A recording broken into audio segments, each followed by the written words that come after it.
રૂપાલા વિવાદનો આજે અંત આવી શકે છે। આજે ક્ષત્રિય સમાજની સંકલન બેઠક ભારતીય જનતા પાર્ટીના નેતાઓ સાથે મળવાની છે, જેમાં 90 સંસ્થાના જે આગેવાનો છે તે ઉપસ્થિત રહેવાના છે। વાત કરીએ તો પરસોત્તમ રૂપાલા દ્વારા ક્ષત્રિય સમાજ વિશે જે વિવાદિત ટિપ્પણી કરી હતી તેના કારણે વિવાદનો મધપૂડો છંછેડાયેલો છે। છેલ્લા 10 દિવસથી ભારતીય જનતા પાર્ટીના નેતાઓની ઊંઘ હરામ છે।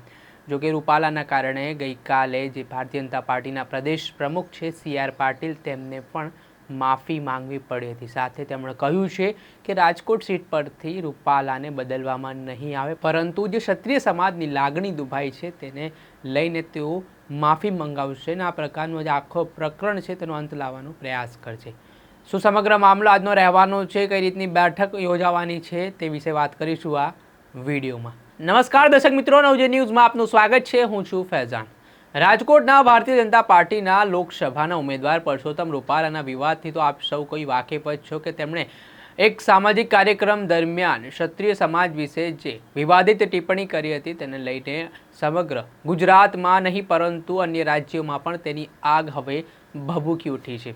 ક્ષત્રિય સમાજની એક જ અવાજમાં એક જ સુરમાં માંગ છે કે પરસોત્તમ રૂપાલાએ આ પ્રકારે બહેન દીકરીઓ પર ટિપ્પણી કરી છે તેના કારણે તેમની માફી, જે પરસોત્તમ રૂપાલાની રાજકોટ બેઠક છે તેમના પરથી ટિકિટ કાપવામાં આવે, તેમજ માફ તો નહીં જ કરીએ તે પ્રકારના અનેક નિવેદનો આપણે સાંભળતા દેખાઈ રહ્યા છે।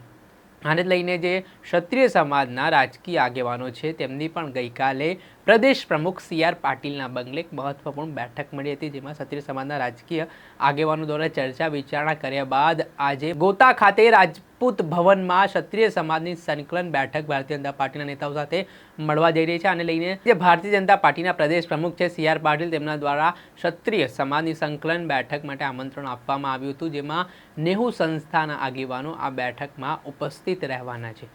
વાત કરીએ તો પરસોત્તમ રૂપાલાના ઘણા બધા વિડીયો આપણે જોયા છે, તેઓ માફી માંગતા નજરે પડી રહ્યા છે। તેને લઈને ક્ષત્રિય સમાજમાં પણ ક્યાંક ને ક્યાંક નારાજગી બાબતની પણ છે કે પરસોત્તમ રૂપાલા છે તે માફી માંગતા સમયે એક અભિમાન પ્રકટ કરતા દેખાઈ રહ્યા છે। તેમના શબ્દોમાં એ માફીના સ્વર નથી દેખાતા। તેને લઈને ક્ષત્રિય સમાજ હજુ રિસાયેલો જોવા મળી રહ્યો છે। હવે તેમને મનાવવા માટે આજે CR પાટીલ છે તે બેઠક કરવાના છે। બેઠકમાં મહત્વપૂર્ણ ચર્ચાઓ થવાની છે અને જે ખાસ લાગણી દુભાઈ હોય તો તેઓ માફી પણ મંગાવવાના પ્રયાસો કરવામાં આવશે ને ક્ષત્રિય સમાજ અને ભારતીય જનતા પાર્ટી વચ્ચે સમાધાન લાવવાનો પણ પ્રયાસ કરવામાં આવશે। પરસોત્તમ રૂપાલાના એક નિવેદનના કારણે ના માત્ર પરસોત્તમ રૂપાલા પરંતુ ભારતીય જનતા પાર્ટીની પણ મુશ્કેલીઓમાં વધારો થયો છે અને આ આગ છે તે ગુજરાત નહીં પરંતુ જુદા જુદા રાજ્યોમાં પણ પ્રસરતી દેખાઈ રહી છે અને તેના કારણે એક તરફ ભારતીય જનતા પાર્ટી છે તે 400 બેઠકો જીતવાના લક્ષ્યાંક સાથે આ વખતે લોકસભાની ચૂંટણી લડી રહી છે। તે વચ્ચે એક ગુજરાતમાંથી એક રાજકોટમાંથી ઊભો થયેલો વિવાદે સમગ્ર દેશમાં હચ મચાવી દીધો છે, સમગ્ર દેશમાં ખળબડાહટ મચાવી દીધું છે, જેના કારણે હવે વિવાદને ઠારવા માટે CR પાટીલ છે તેઓ બનતા તમામ પ્રયાસો કરતા દેખાઈ રહ્યા છે। જોવાનું એ રહ્યું કે આજે ક્ષત્રિય સમાજની જે સંકલન બેઠક છે તેના દ્વારા ભારતીય જનતા પાર્ટીના નેતાઓ વચ્ચે જે બેઠક થવાની છે તેમાં હવે વિવાદનો આજે અંત આવે છે કે પછી જે પરસોત્તમ રૂપાલાની ટિકિટ છે તે રાજકોટ સીટ પરથી કપાવવી જોઈએ તે વાતને યથાવત રાખવામાં આવે છે, કેમ કે CR પાટીલ પણ કહી ચૂક્યા છે કે પરસોત્તમ રૂપાલાની ટિકિટ રાજકોટ ઉપરથી નહીં કપાય એટલે ઉમેદવાર બદલવામાં નહીં આવે, પરંતુ જે હાલ નારાજગી છે તેને ખાળવાના પૂરતા પ્રયાસો કરવામાં આવશે। ક્ષત્રિય સમાજ જે માંગણી કરશે તે સ્વીકારવામાં આવશે, પરંતુ ટિકિટ બદલવાની વાત કે કાપવાની વાત ક્ષત્રિય સમાજ ના કરે તેવું પણ સોર્સ દ્વારા કહેવામાં આવી રહ્યું છે।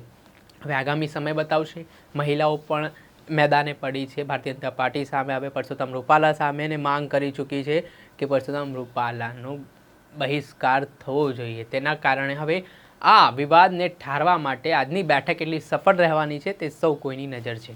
દર્શક મિત્રો, અત્યાર સુધીમાં બસ આટલું। આવા નવા વિડીયો સાથે આપને માહિતગાર કરતા રહીશું, એટલે નવજીવન ન્યૂઝની ચેનલને આપ લાઇક કરો, સબસ્ક્રાઇબ કરો અને વધુમાં વધુ શેર કરો। નમસ્કાર।